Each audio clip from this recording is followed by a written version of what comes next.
Okay, so I thought I would try to take the time today to get into some of these discussions that have been going on about antinatalism. And I think what I want to do is see if I can't lay out a couple of arguments, try to clarify, I guess, where I would position myself in regard to some of the concerns, and then see if I can't maybe just talk about different angles into this discussion.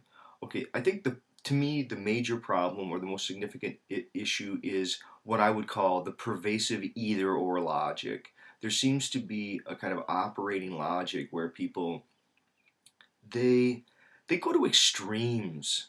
I mean, it's like either one has to have just relentless breeding that thoughtlessly happens, or people are pushing a button and taking everyone out. I mean, it just seems so odd the way that either it just is this extremist position, like, okay, no children for anyone ever again. It's just bizarre, or they're just reproducing like flies.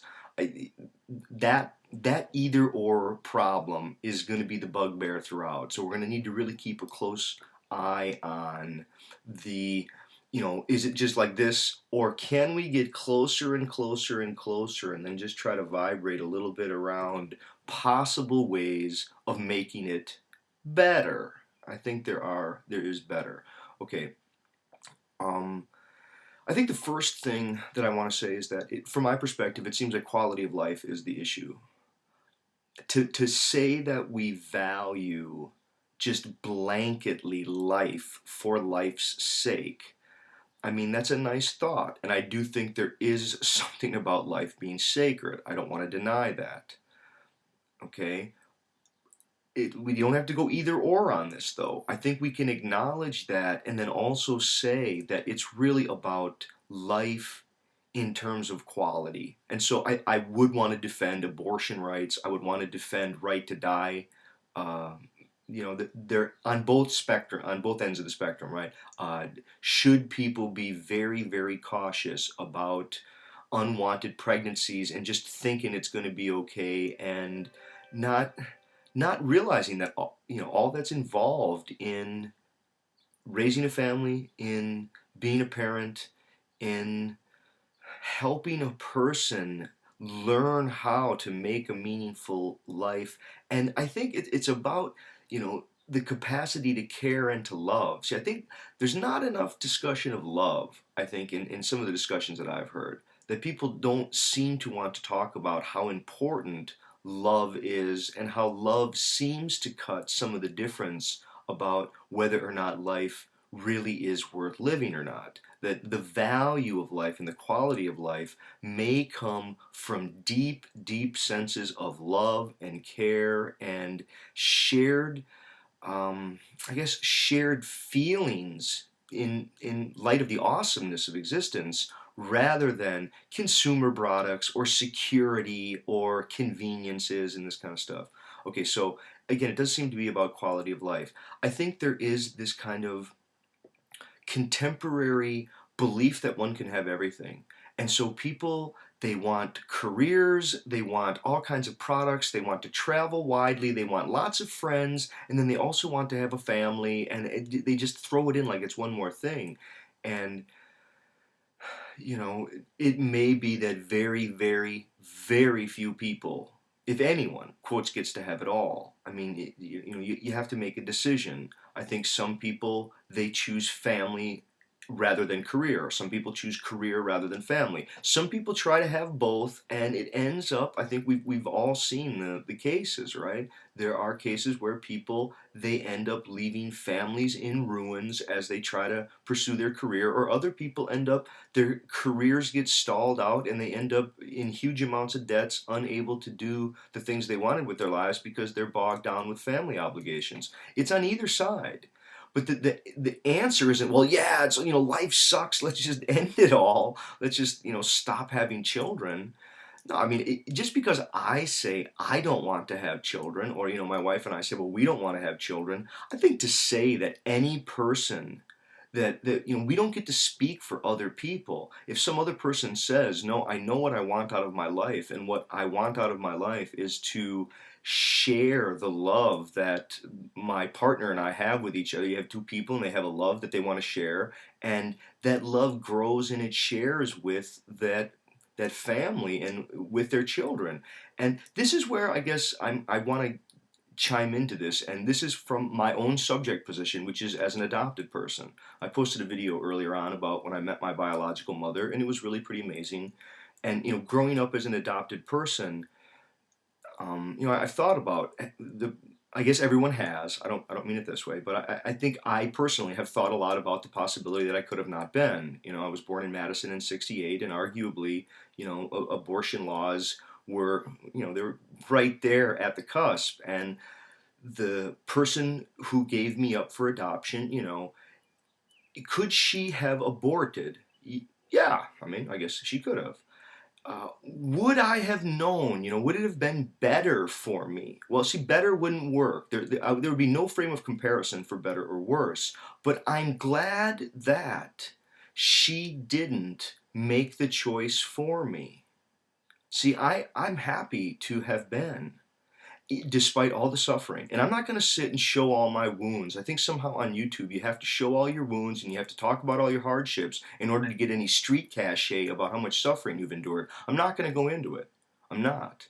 I think that people who have often suffered a lot, they don't talk about it all the time. People who haven't suffered, they feel guilty over having not suffered enough, and they've seen all that other people suffered, and they can't stop talking about suffering, partly to help expiate their guilt because they want other people to know that they realize that there is a lot of suffering out there.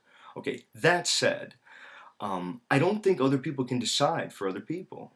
I don't think it's in my right to tell other people whether or not they think life is worth living. That has to be an existential decision. Now, it doesn't have to be either or. It doesn't mean that I can't say, look, there are conditions of hardship and injustice that make this a very risky, chancy deal. And there's going to be hardship all the way. And you know what? We all die in the end. There you go. Okay, so what? So what? I still choose life. At my life, I'm not choosing life blanketly and broadly, going, oh yes, everyone must live. Let's all, sing in a song and join hands. No, but let's go back to the adoption case. Right now, there are tons and tons of children who they're going to go to an orphanage. They're going to end up neglected, unloved, not get the care that they need. And that to me that's tragic. That's a totally different question than this question of should people have children or not have children. I mean, the question is, should people who don't really care enough to realize the kind of life commitment that they're into, that they're going to be involved with here, should they have children? Probably not. If people haven't really taken it seriously, I completely agree. I mean, if the concern is over parenting, over honest concern and realistic expectations about what is involved. Yeah, but to simply say, no kids because people who have love and want to extend that love through children are somehow just deluded, that's obviously wrong. Some may be, but not all. That's just absurd. The idea that there is an objective truth, but then I can also tell other people that they're wrong about their own appraisal of life. Well, okay, but then they should be able to tell me that I'm wrong too. See, otherwise this is called a one-way mirror, and it's basically an unsavory political move to justify one's own positions and just disregard other people's claims. But if you go to the adoption issue, okay, so my parents, they couldn't have kids, and then through adoption, they could. My brother and I, my brother and I, and I guess part of this is I feel bad because I realize not everyone grew up with a very loving family. I understand that. I'm very, very thankful though. My parents were amazing. They are amazing. I mean, I had the idyllic childhood, of parents who I never ever questioned my parents' love for me. I never felt like, you know, a second class adopted kid. I was adopted at 5 weeks. You know, I grew up always knowing I was adopted. I never felt like, I never felt unwanted, you know? And maybe that was an unfair advantage for me. I think lots of people feel that way. Lots of people feel very loved. Not everyone does. Not everyone does. Um, but I think, you know, life is diverse. It has so much diversity. And we need people who are willing to fight for abortion rights. I don't think that every child who comes into the world comes in the way that a person ought to come in. They don't come in with care and love and respect and an encouraging environment that's really trying to help that person. I don't think a lot of people experience that, and that is tragic. That is wrong. The people have to be able to get the courage to decide whether or not they're really up to the task of being a parent or not. Um, on the other hand, I think it's beautiful for people who have the courage right now, who can't have children, to go adopt children. And when you adopt a child, in some way, you make an entire world. You know, when you help that child, that world of that entire child, it blooms, it grows, or it desiccates up and um, becomes a bad thing. You know, I think that these are very serious concerns. That people do need to, and it's just as much on the other side. You know, they do need to respect the beauty and wonder of life enough to say that they have a right to die with dignity. That people shouldn't have to be on ventilators and on other kinds of, I guess, just mere kinds of living that reduce them and bring more hardship and agony and suffering to the world than need be. You know, I think death is a gift in a certain way. Right? Death is a gift in a certain way. That when life is very, very bad, I mean, and I'm talking about endless suffering and hardship all around, a person, they can take their own life. And if it's illegal, well, they have to be successful. I mean, that's just the deal. Should it be illegal? No, it probably shouldn't. We should have contractual ways to specify the conditions, and people should be able, at a certain age or certain physical conditions, with family consent and other provisions, they should be able to end their own life in the same way that a person ought to be able to, I guess, make decisions over whether or not to bring a child into this world. And to realize all that goes on with that in and again, it's not just a child, it's a human being, right? And a human being is a world, and a world is a whole set of cares and feelings and projects and horizons. I mean, I think more people need a kind of operator's manual to human life. I think of, you know, Viktor Frankl's book Man's Search for Meaning might be a great place to start. You know, people are going to need to think about what he calls the existential vacuum.